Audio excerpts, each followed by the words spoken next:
Welcome back to another exciting episode of the Pivoted Success Podcast, hosted by our friend Sean Cochran of TCC Canada and myself, Jared Goldsmith of ESAX.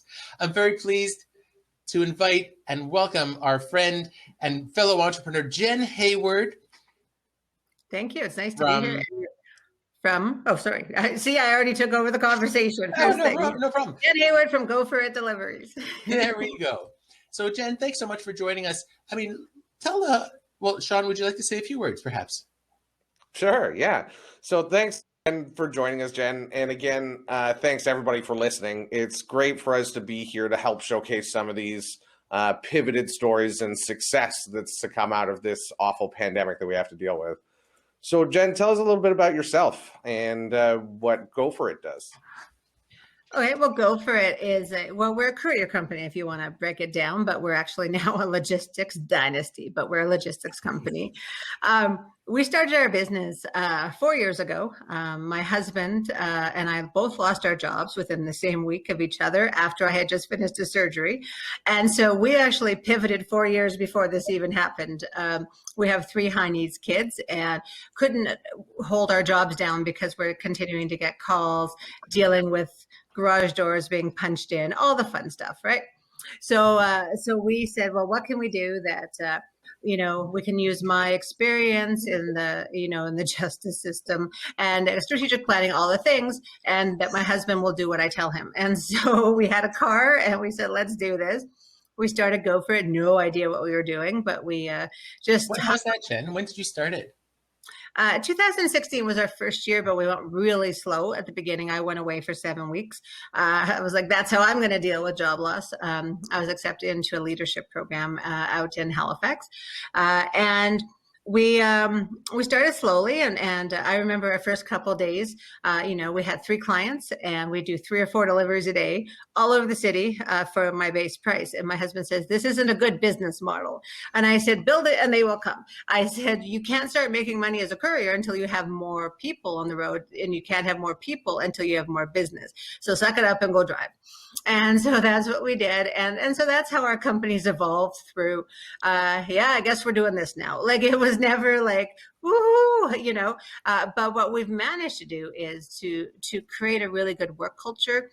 We've created a difference in what we're doing because we happened to choose a business that had a really low standard. So that it's like when I married my husband, he'd been married before and it wasn't a good marriage. So I don't have to be perfect. I just have to be better than the first one, right? And so that's how we started. Well, because I can only imagine the competition you had, right? There's UPS, Canada Post, and X number of... Well, it's interesting because there's no one who is really dedicated to local businesses. And it all I come from Saskatchewan. Everything at that time was in Saskatoon was a 10-minute drive away. So supporting local is easy. And Darpan from Mantech Natural Market was my first customer, because I thought there are people who cannot get out there to support her. But she would be spending tons of money on UPS, FedEx, all those things. So it's almost like we had a vision before we had the vision. And then we've evolved, but now we do multiple things, which we'll talk about, but that's essentially who it is. And I'm just, Jenn, I'm a stand-up comic. I write for CBC Radio and I run a logistics company. Yeah. Well, you know what? I mean, it sounds like you've grown a lot, mostly organically, but that work culture that you talked about is key. Mm-hmm. It doesn't matter if you're a 5,000 person business or a 2-person business. It's how people interact and engage and feel like part of the community. What would you say the community aspect, like how do you train that or promote that to your staff? Well, I think it comes from, one, who I am. So I'm an Indigenous woman who's voted NDP her entire life, right? So if you're going to start off as a democratic socialist, you're going to have a good work culture. We'll talk about learning about profit later and the pendulum swing. But it's something we always wanted to, because we'd never had employees before. So we knew what bad employment looked like, right? I worked for the government long enough. I know what bad employment looked like. Sorry, people, but there are bad managers in government. It happens. And I've seen lateral violence. I've seen everything. And I said, I want this to be a good experience. And so we'd have a couple staff and we'd want everyone to feel good. And so for us, our messaging was different so our work culture came from, we know that no one grew up wanting to be a courier. We just know that, right? We're here because organically, this is how this is what we're doing now.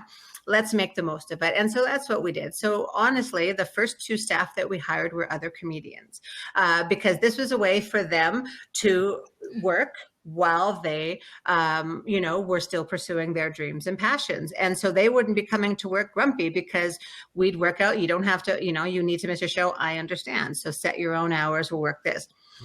We also, at the time, we're only working with an employment model rather than independent contractor. We've now pivoted to do both for lots of good reasons. And because I thought I knew better, but then you get enough people crashing your vehicles and you're like, maybe you want to get your own. And so, that's where we started with it. But it's just little things, right? Yesterday we woke up, the board was off like crazy. It was like we woke up to the same numbers we did at Christmas time, and we didn't expect it. It's February 4th. And I'll tell you in a second why that's so exciting. But on this note, I was like, there's just no way. The girls are good, but this isn't insane because we have less staff. We have less. By 4:00, the board was clear. And so I was like, okay, you know what? I sent them some Starbucks steaks. I'm working from home. And it's just, sometimes it's those little things, that gratitude and respect and transparency and honesty. And I think everyone knows, you know what? You may not be the best driver, but if you have a good heart, you're willing. And, like I have a guy who can't drive cupcakes to save his life. He just cannot make it to the door safely. So we have him doing commercial work because now we have other things. But I'll tell you, it's putting staff where you think or their skills would be most appreciated. Absolutely. And, don't throw the baby with the bathwater. But I'll tell you why I was so excited the last few days to see the board like this. When we talk about our on-demand board, it's our local people. So that's local businesses. And that means that it's not that, yes, we've gotten a lot more business, but it means people are shopping local, they're supporting local, and we're seeing it. So, this is a case model for the local movement because you're promoting, you're an absolutely local business. Yeah. And the more busy you get, it means that other businesses are picking up as well. And that's their success is our success. That's our motto, right? Like if you're not selling anything, that's great. You're a part of our system.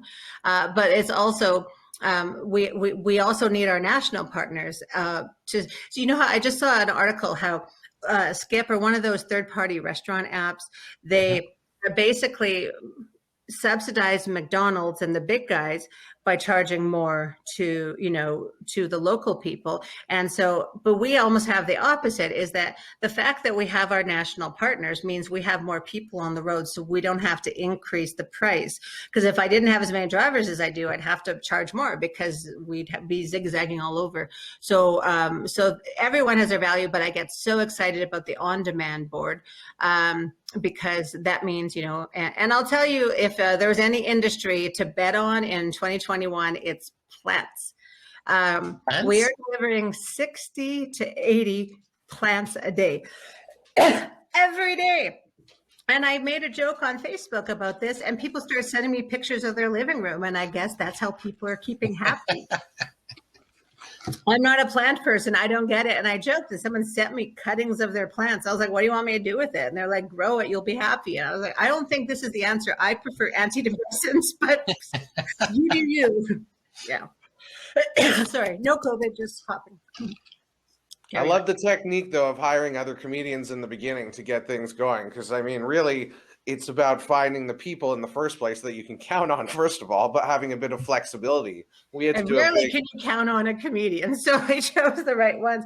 But honestly, we had a mix of artists, other entrepreneurs who are pursuing their dreams, students, seniors, like not seniors, but you can lift a box.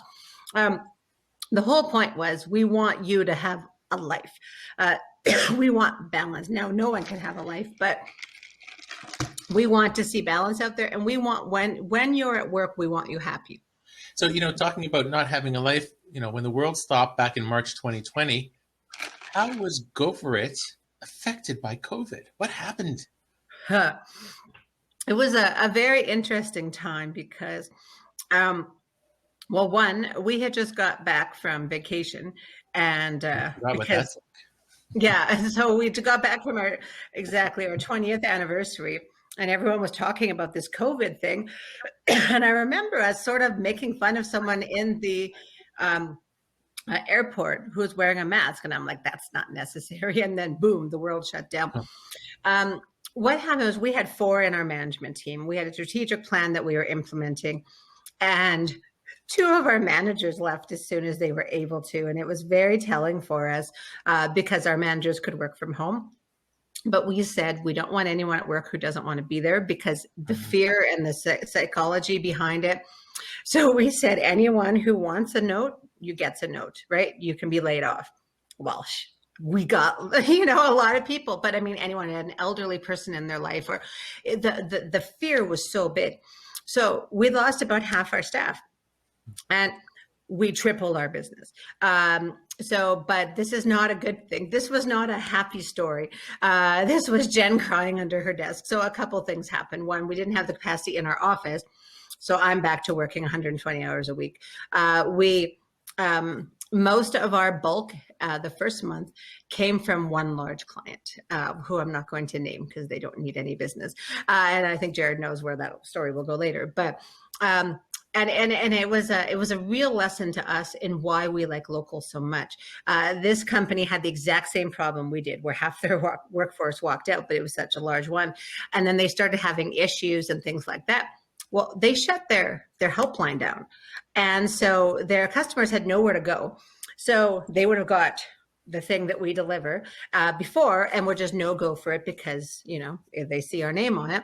So they're calling us. And so now I'm also counseling their customers who are like crying because they're autoimmune and don't have vegetables. So now we're out buying vegetables for people. And like, that's who we are, right? So if someone's in need, we'll do it. And so it was a different kind of stress. So then we also said, we're going to help as many people as we can. So we boom, St. Mary's, we're just going to deliver for the food bank. We're going to do Bethany Hope, for half price. We're going to do whatever we can. We're going to help as many small businesses as we can. But we didn't have capacity to track invoicing, all those things. We have a nice system and everything. And some of the businesses went under, chasing down people. So we actually lost a lot of money in that 3 months, even though I've never been busier. What was that, because your clients didn't have the funds to cover it or went out of business themselves? Or people just didn't pay, or I'm a bad record keeper, or there's a lot of things. We just didn't have capacity because there was 2 of us doing the job of 8 people. It was insane. So that was the first hump. And then, as things opened, so we had been working, and of course, so June was a very busy month, and we did serve a lot of people, and we were very happy. We also did the Indigenous solstice. So we were able to help, lots of Indigenous entrepreneurs, which of course, near and dear to me as an Indigenous woman. So all these things were happening. And so we're like, okay, you know what, if, this is our calling. Let's do this. We're going to help as many people as we can, but let's take a breath after June because July is going to slow down. We're going to keep doing what we're doing. Let's get capacity again. And an opportunity came to grow the way we wanted to. We would need a larger space and a space. So we got a lease. And after we had done such great service, like we were able to put out 15,000 boxes a week at 99.97% accuracy. I'm kidding you not. They checked that stuff. And a week after we signed our lease, we were blindsided that they weren't using us anymore. It was insane. Like it was like okay. And, it's was weird because I said, well, where are they going to go? They had slowly built their own internal workforce. Oh. And it's weird because I had always told them, like, honesty and transparency. If you ever want to stop using us, let me know. I'm always going to be, because they were worried. Some advance notice would have been nice. Right. So we had to lay 14 people off that day, people that we had hired back, all the rest. So we were like, oh crap. So my husband and I sat there and said, like, how in the largest growing field in a COVID pandemic, and we're going to go bankrupt? Like, is this what's going to happen? Because we literally put all our eggs in one basket. And that only happened because it was all organic. We went from 0 to 800 just with this customer alone. And they took every moment of my time. So we kept saying, we're going to diversify. We're going to get another person, and then COVID. And then there you go. But I sat my husband down, who really didn't know how the finances were, things like that. And I'll tell you, I didn't really know how the finances were because, like I said, like it's better if you just don't look at those things. And this is not a how-to, by the way, everyone, to start a business. And I sat him down. I said, well, we have three options right now, right? One is we can try and get out of this lease and do what we can there and shut down the business. Two, we can declare bankruptcy. Basically, that would be the part one. Part two, we can try and negotiate and do something else. Or three, just all in. And so we said, well, all in. And so we all sort of moved to different places. So there was just still two of us managers. I put her on fix my finances assignment because that was an issue. I had been embezzled from, I'm a little trusting on my first year of business with a bookkeeper, and that remittance stuff definitely caught up with us. And so there was just a lot of little things to do. And in the last 7 months, which, we didn't think we'd make it past October. And now we're thriving. We definitely had some really big challenges that came up with rent. I can't even tell you here yet. It'll be another story for another day. And we're going to make it for sure. We got a 3-part plan, but I'm telling you, that's how COVID affected us, is that it has been a roller coaster. We don't celebrate the lockdown and go, oh, hey, maybe we'll get more business. Not at all, because those are our friends. Those are our people. And to be honest, the people shutting down, we'd get their business anyway for deliveries, right? Just because more people want deliveries. But where we have positioned ourselves is now, I'm now a seasoned CEO. I know what I'm doing now to some degree, as in I talked to my lawyer. I even talked to my accountant today. And he said, like, who are you? He says, like, you are coming up with metrics and things. Because now that I'm not doing everything, I can actually sit back, think, get high at night and come up with creative ideas like I'm doing the things CEOs should. It's still stressful and we're still working hard. But we're actually moving to a model where I get at least a day off a week, if not two. Well, that's so many important points there. You're talking about. Sorry if I covered all your questions in one. Oh, no problem. This is fantastic. I mean, just off the cuff and just go with it. One of the things I like to chat about is, like, everybody in entrepreneurship needs to know what they're good at, what they want to do, and maybe outsource or send other people, other little gophers, to do what they didn't want to do. In your case, I mean, I know, Sean knows, when you're starting up a business, you are the business. You work 150 hours a week, hopefully not forever, but until things get a bit more streamlined. Sean, how have you managed that? Like, you have quite a few staff, Sean. Like, you have one person doing this, one person doing this. Like, well, it's a mix, and I mean, it's a team effort again, because just like with you, Jen, you get hammered with stuff all of a sudden, and you just have to figure it out, right? Yeah. But going back to your point about the comedians that you hired, we had a big project out in Vancouver, and we had to do a giant demolition of a 20,000 square foot old law office. And so call comedians for that. Well, so my younger brother is an actor out in Vancouver. So I said to him, do you have any friends that might want to work? And he's like, I got a pile of friends who are out of work because they're all trying to be actors. So they're just picking up gigs here, there, and everywhere. They would love to come and work. So a little bit of training, but boy, did we have 15 actors that could have put on a show if we needed, but also tear down some walls. So it's just amazing to be able to get people together, even if they're outside of that sort of thing. Because to your point before, Jen, is a lot of people in whatever jobs they are in didn't think at 5 years old, man, I want to pick up garbage or deliver something or whatever it may be. But it's all about making the most of what you're doing and trying to make it fun or at least enjoyable enough that you can sort of get through it, right? Well, and that's it. Well, I mean, and I had many days, either government, nonprofit, I wasn't enjoying what I was doing. I still see the gratitude in the things that I learned. But to balance my lifestyle. So during our, years before COVID, it wasn't a slam dunk either for what we were doing. So we've had police haul our kids out who are putting themselves on fire in our building. Our staff have watched by as, it's kind of insane when I think back on it, that like it was an entire community who have watched my kids grow. One hasn't made it yet, but he's on his way. But my 67, and we couldn't have done it if we weren't entrepreneurs. There's no way I would not hire me. Do you know what I mean? Skill set and everything. There's just no way I would have been that unreliable. And so like for a job like, driving or something. So it's really about having fun where you are. And it doesn't mean we're going to have fun on the job. I mean, I try to have a gopherific day work. And everyone refused, including my husband.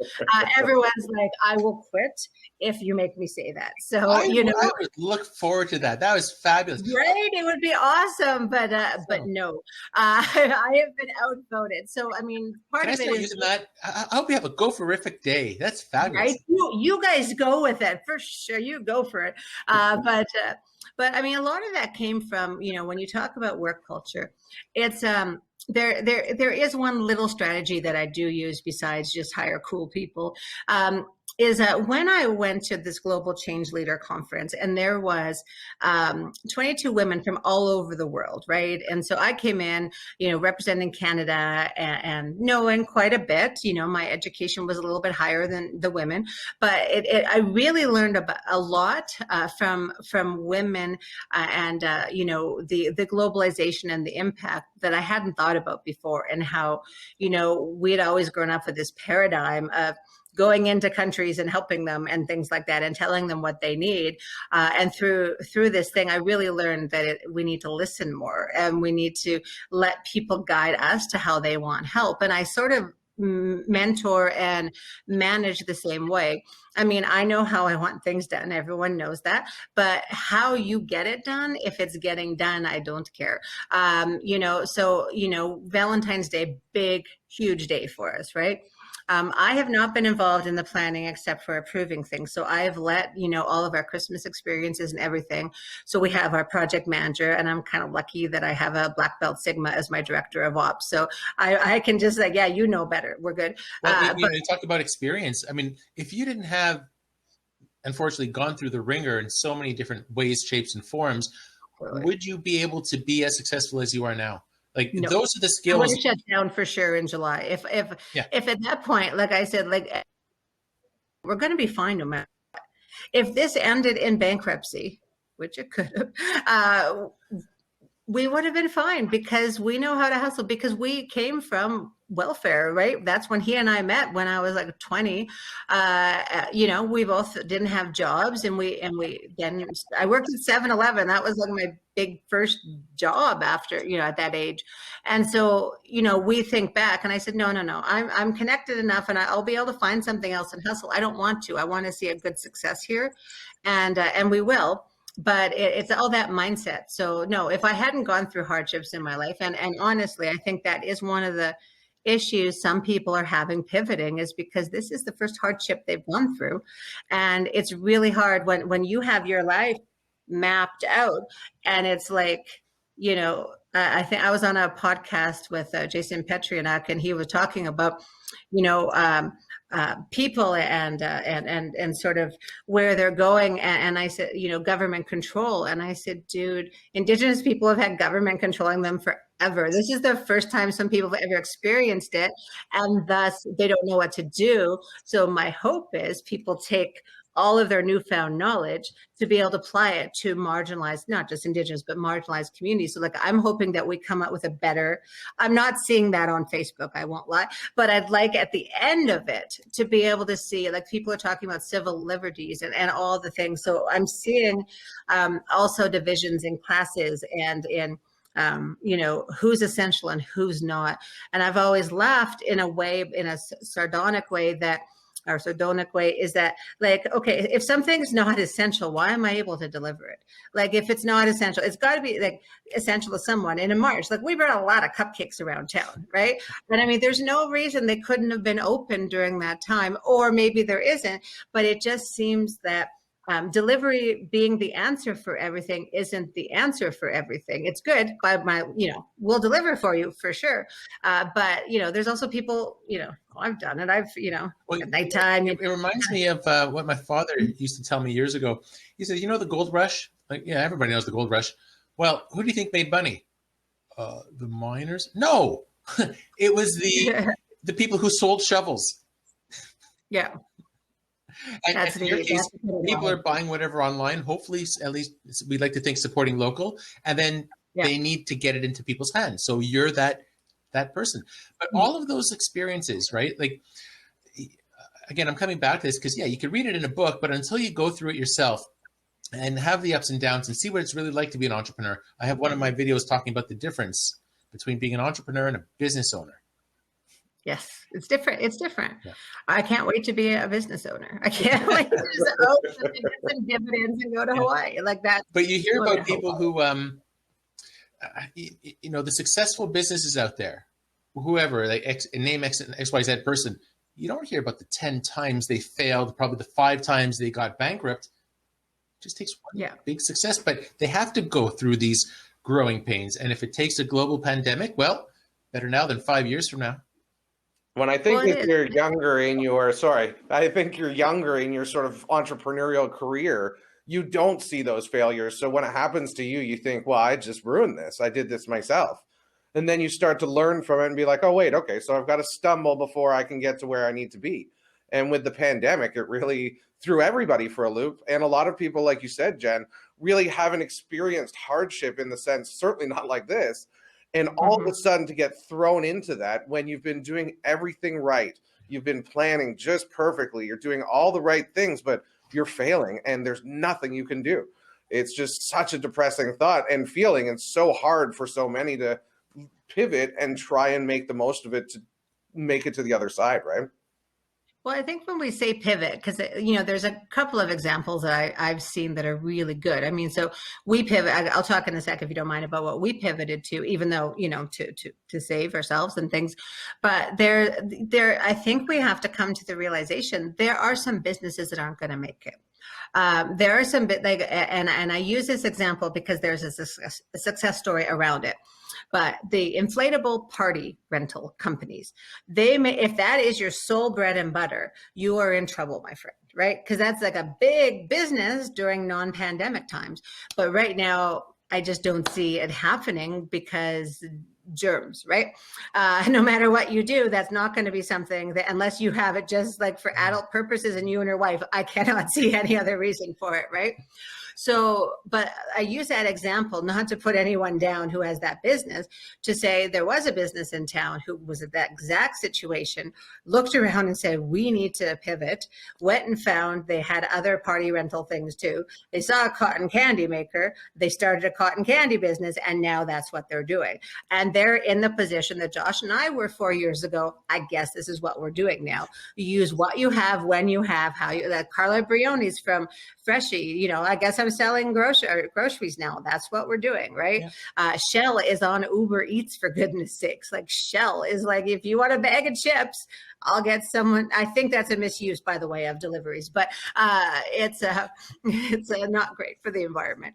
But there's all these things. So it's really finding out what you have. So with us, we said, build it and they will come. That was our business strategy. As my lawyer said, is you built up a lot of karma to get where you are, because there's been a lot of things that have helped. But one thing we did have was all this warehouse space that we took to grow. And we ended up realizing, okay, because it would sicken me how many people would be online complaining about the delivery people from Amazon. Mm. And I said, well, what would you do if you were getting paid $2 a box or $3 a box to deliver things? Would you have any incentive for customer service, right? And I said, also, you didn't pay any delivery fee, so you don't want to pay anything, but you want elite service. I said, this is what Amazon has done to our entire world, is we want it free and now, and it cannot happen. So the people, and I've had this talk with many local entrepreneurs. I said, do not offer free shipping. I don't care what your competitors are doing. Charge it and show it as a service beside, and then they will value that. And then the people who are doing it well will do it. It's not that much more, but we charge our people by the hour and all, make sure it's fair wage. But beyond all that is that we had all this warehouse space. We said, well, what if we became a fulfillment center? And that way we could help people compete with same day delivery. And so that's where we're onboarding people right now daily. We're talking with a few local markets as well. And what that is we did it at Christmas time, we did it in June, and we're doing it with the Indigenous solstice. And what it is, someone places an order by 2:00 and we're going to get it there by the end of the day.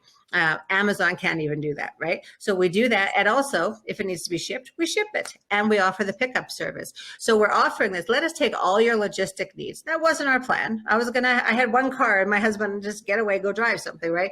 And now we have this warehouse, and we're actually able to do logistics for companies so they focus on selling and their growth. That's what they can focus on. And the people who get that, because by the time we reduce the delivery fee, which is significant, because if I don't have to go pick it up and drop it and pick it, and I get the control of it going out, we're able to offer a much better price point on the delivery, so it doesn't even end up being that much. So that's how we've pivoted, is we have added extra services to compete with the big guys. And I think we're going to make not a dent in Amazon, but we're going to make a huge impact on the local entrepreneurs. Talking about Amazon, I heard on the news today, actually, that the CEO, Jeff Bezos, stepped down. Not bad, baby. Yeah, he's off to space travel. Yeah. Probably. And they broke down his salary. I don't know if you heard this, a little off topic. $300 million a day. Yeah. No, they said his salary, he could have given each of his employees around the world $150,000 during the pandemic. So I have zero. I mean, and that's it. Like, we want to advertise, for our fulfillment center. We let you go pee. Like, it's like when I say the low service standards there, that's what it is. Because Amazon and other big companies, I'm not going to name because I sort of still work with some of them is they don't actually care about customer service. They care about the bottom line. And so if it's easier to send out a second item because the driver screwed up, so what to them, right? They don't care. And that's why you get someone with a cigarette dangling from his mouth, a dog in handing you your cupcakes. That's what eliminating our business does. And so we're not making it. So we don't have a chariot that we're delivering your cupcakes in. We aren't, but we're certainly not, we actually care about customer service. We want to make sure you get that, because we're responsible for it as far as I'm concerned. Mm-hmm. So us, the delivery people, take responsibility once we've taken something into our care. But if you're wanting to, if bottom line is all you care about, that's great. Then you build your pyramid scheme, and some of you will make it and some of you won't. But, so so you still have that huge warehouse, and you turned it into a fulfillment center, which I guess in retrospect was very wise now, because you needed the space. Yeah. Oh, yeah. We can still barely afford it, but a few other things happened that I can't go into, but we're working on some deals right now. I mean, if you can't adjust to the new reality that everybody's facing, and let's say you have, and our heart goes out to the people who have, let's say, those party stores, who just can't do anything else. Like I guess I consider myself in that boat in some regards. As a full-time musician, I've been playing for 35 years. I know so many other professional musicians. That's all they've done their entire lives. They practice 5 hours a day. They play 5 hours a night. That's it.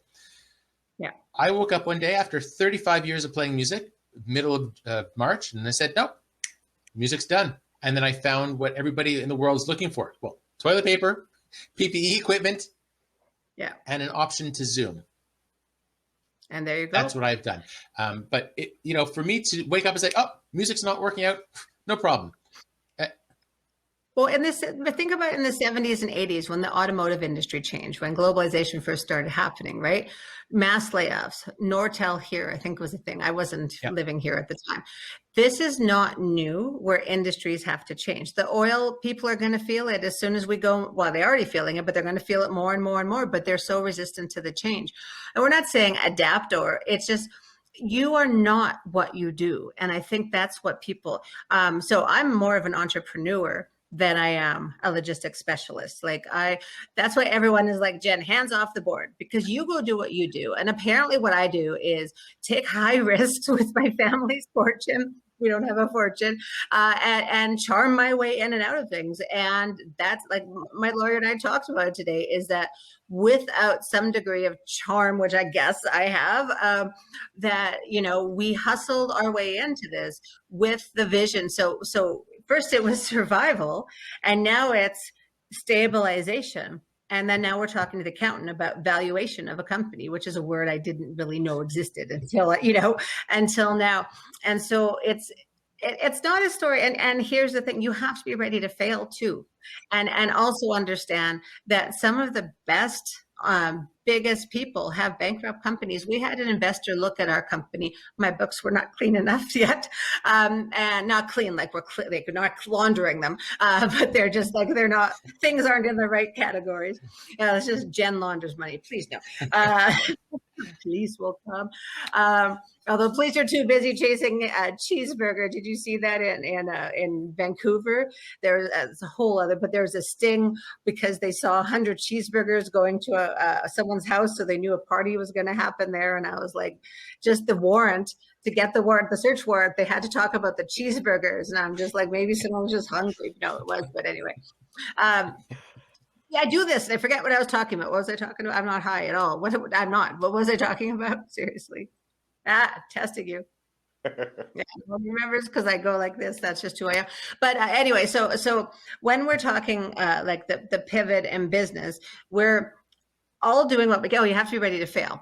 So there's been lots of people who have bankrupt their companies. Oh, this guy, he had a first business that had been bankrupt, and then he sold his second one for 26 million because he took the lessons he learned from his first business into his second. And so I think that's also, people have to be ready for do what you have to do. But if you ever say that I'm too good to do something, then I don't feel you're a real entrepreneur. If you're not ready to do what you need to do, and if that means you come drive for me for a while, if that means I have to go clean someone's toilet, whatever it means, it's about keeping your family afloat. It's about doing everything you can, because I'm no longer in the cycle of poverty. I may be, but I'm not right now. And I don't feel I'll ever go there because mentally I'm not there anymore, right? And so the people who are facing these hardships right now, the pivot that they have to make is also a mental one, that they have so much out of their control, but there's got to be something you can control. There's got to be, as Steve Cody always says, there's always a way. And sometimes it's not a pretty way. Sometimes you're like, I guess there's a need for that, right? And then when you're pivoting, I think one of the keys is watch how everyone else is pivoting, because I have seen a lot of people pivot to the same thing.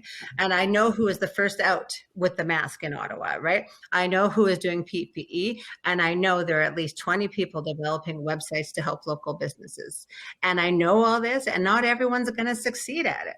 And there's been, in fact, one of the mistakes or the things we had to do during the pivot process when we discovered we want to do the fulfillment center is, well, when people approach us, let's see what we can do.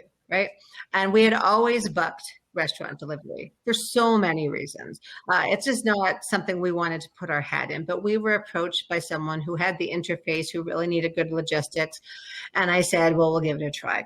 And then we found out 2 other people were doing the same thing. And I said, see you later. Like, now you have to go sell it to everyone. So if you go to market and it's not a needed thing right now, then maybe, and you're going to have to work really hard, then maybe it's not. Like maybe if I'm, going to start Marbucks or something, well, I'm not going to go up again. There really is one in Belize. It was so cute. But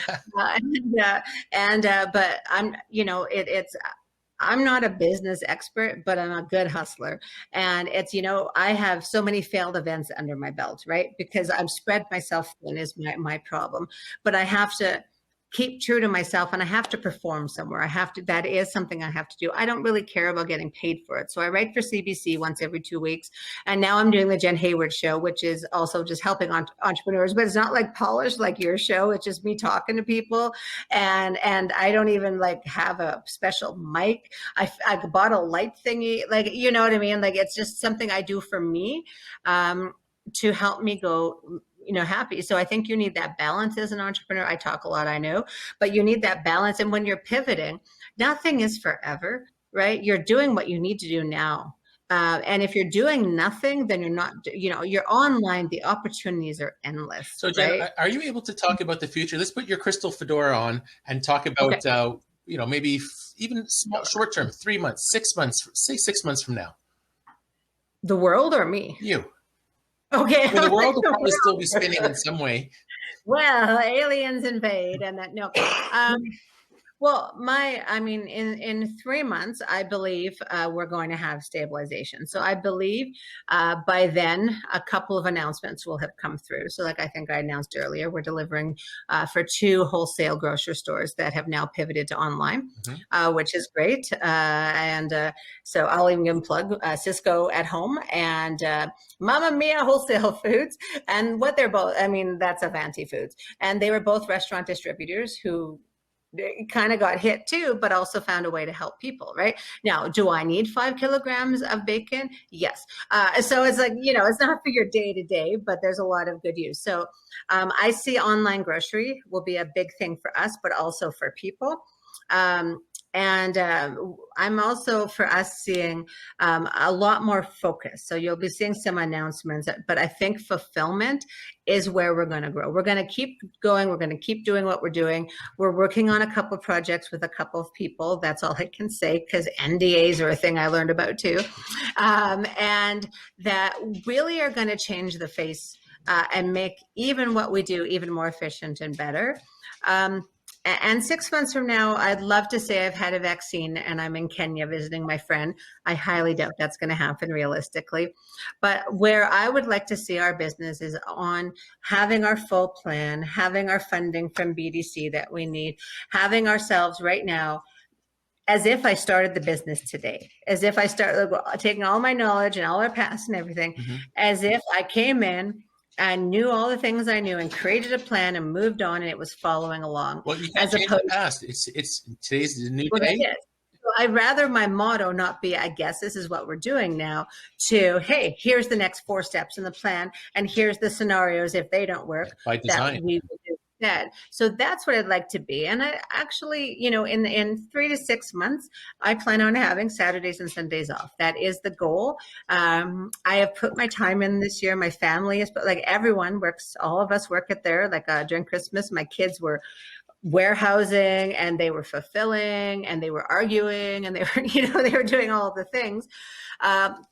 But it truly is, like, you, Jared, you know me for a while. You've seen me Facebook and stuff. And when we started, like, you'd see our kids in the car. Well, I guess he's suspended from school today, so he's delivering cupcakes, right? And so my kids have more of an attachment to the Go For It logo, but I'm also wanting to see something different. Whereas, say like Carla Briones, I use her as an example. I interviewed her last week, and she's a part of franchises, right? So how do I know to support her? Is she puts herself in front of the business, like she is the brand, right?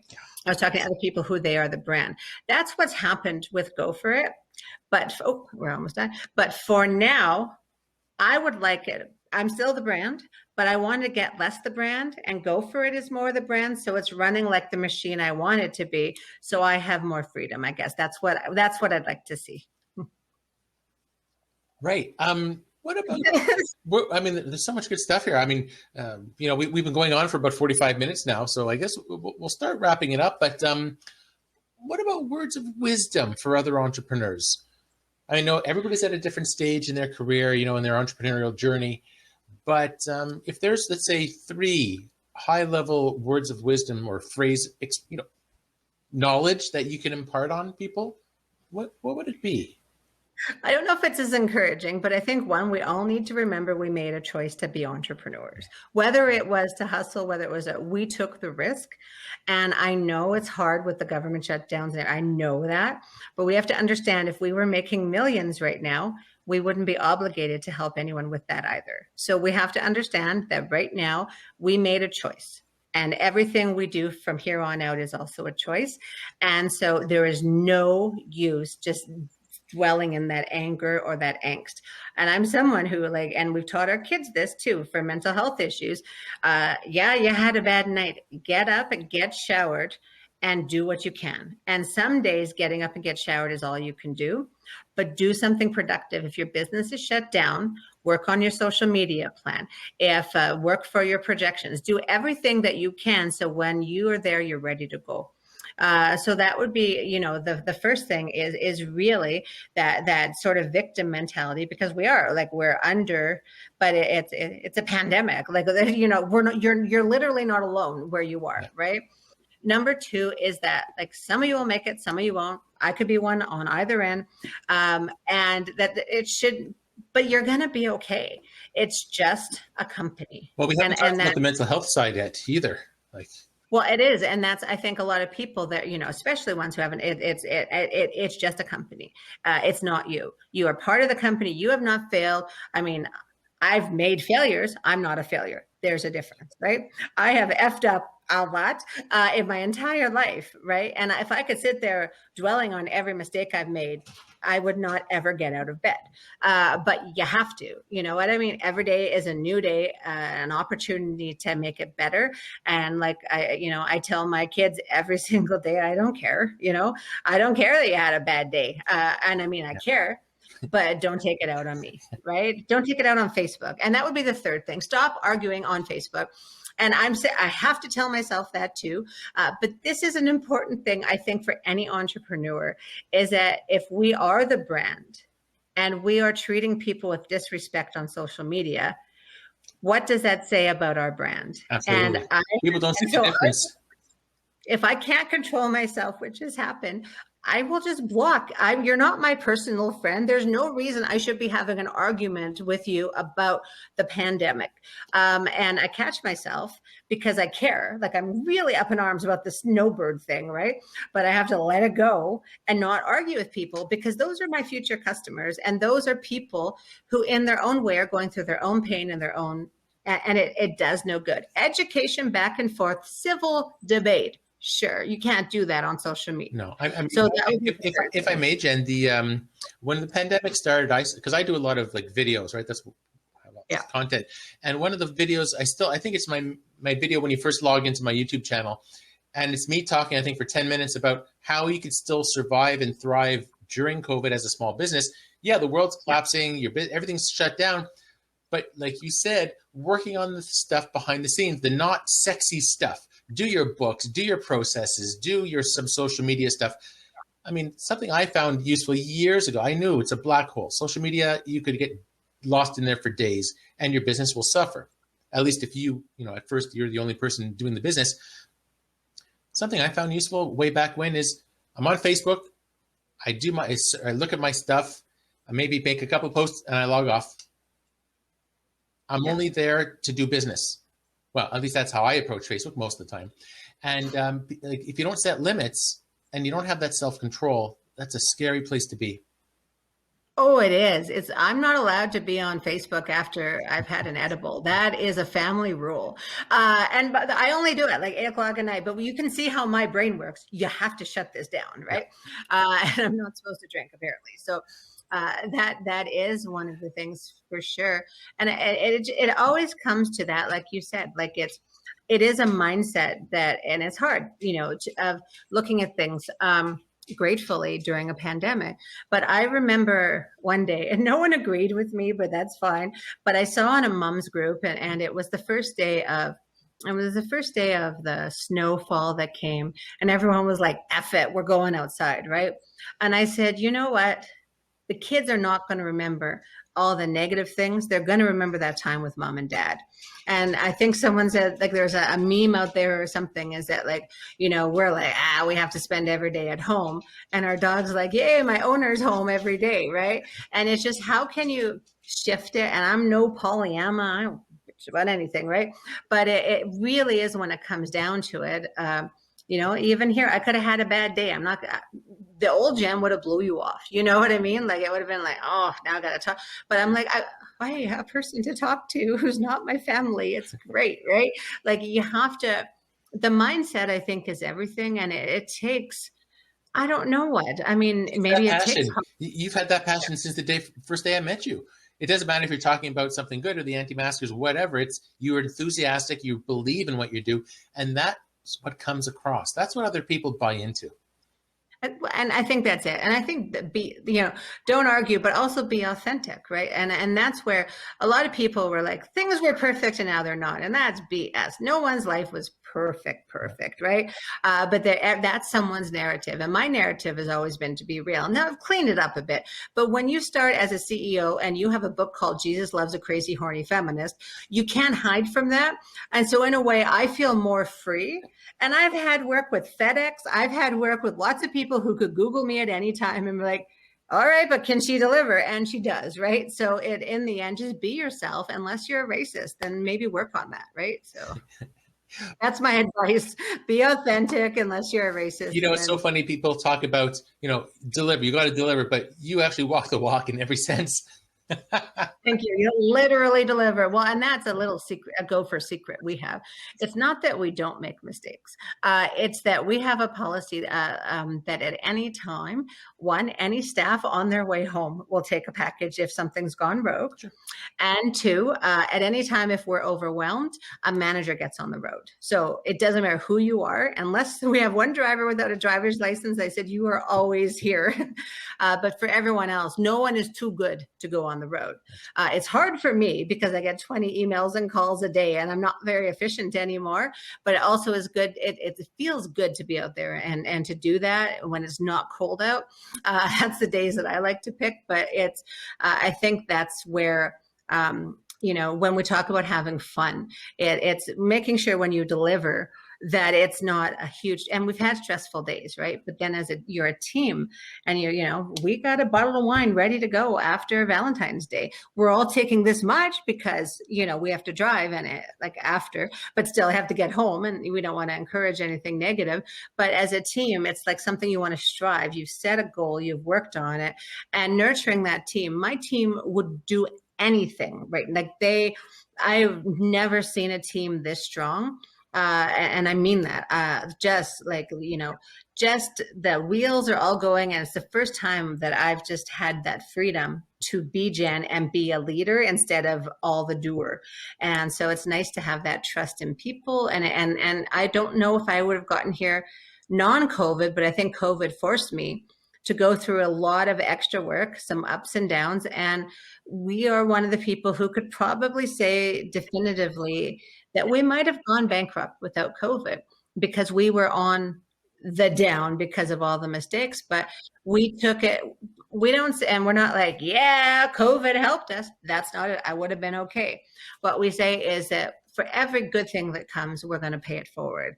We got 4 new clients yesterday. I signed up for 2 charitable endeavors because, that's who we are. That's who I am as a person. And we actually have charities saying no, meaning they come to us and they're like, no, we want to pay you. You guys have done great work with all these things. And we have a budget for this. Let us pay you. And it's very funny, So we're a little more frugal that way. But when good things come, we're sharing it.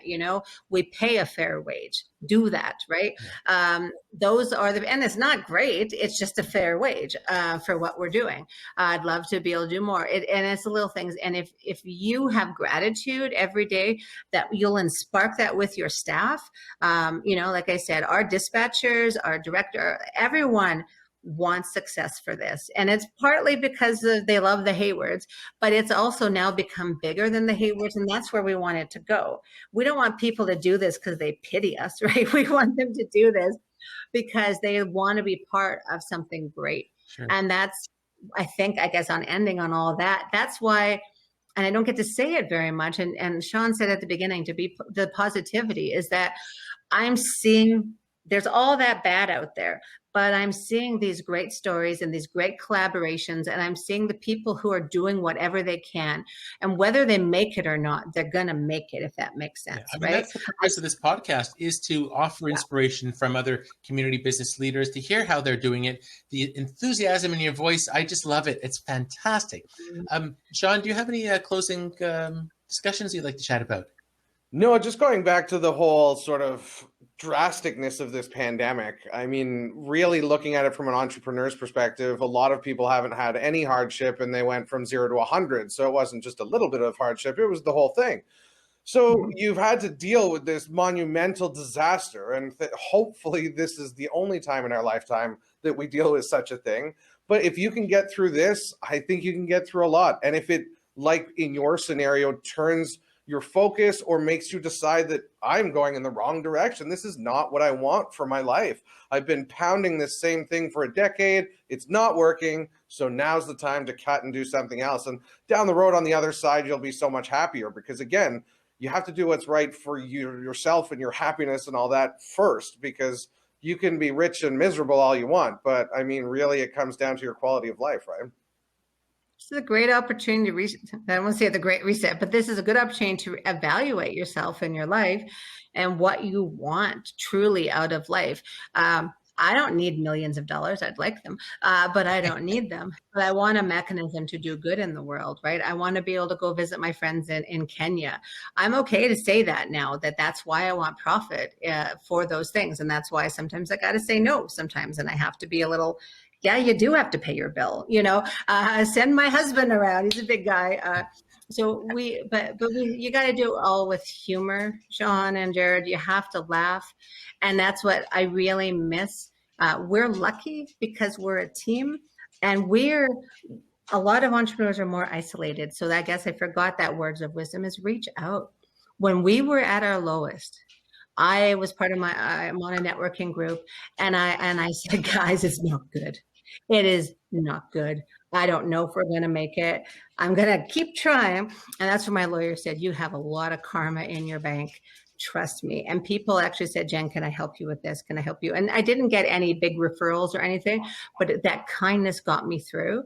And so if you know me and you're having a tough time, call me. I do this with our customers all the time. Now I have even more time for it because, your success is my success. So, let's help you sell more cotton candy or whatever it is. Yeah. Well, thank you so much, Jen. On behalf of Sean Cochran from TCC Canada, myself, Jared Goldsmith from ESAX, I want to thank our guest speaker, Jenn Hayward, from the CEO of Gopher Deliveries. Jen, thanks so much. And I hope wishing you all a Gopherific day. Gopher, we did it. We did it. Suck it, Hayward. That's my husband. Thanks, guys, so much. I can't wait to watch this. And I definitely am going to follow your podcast. This is a great initiative. Spread some positivity. Good job. Absolutely. Fellas. Thanks so much, everybody. Take care. Thanks. Okay.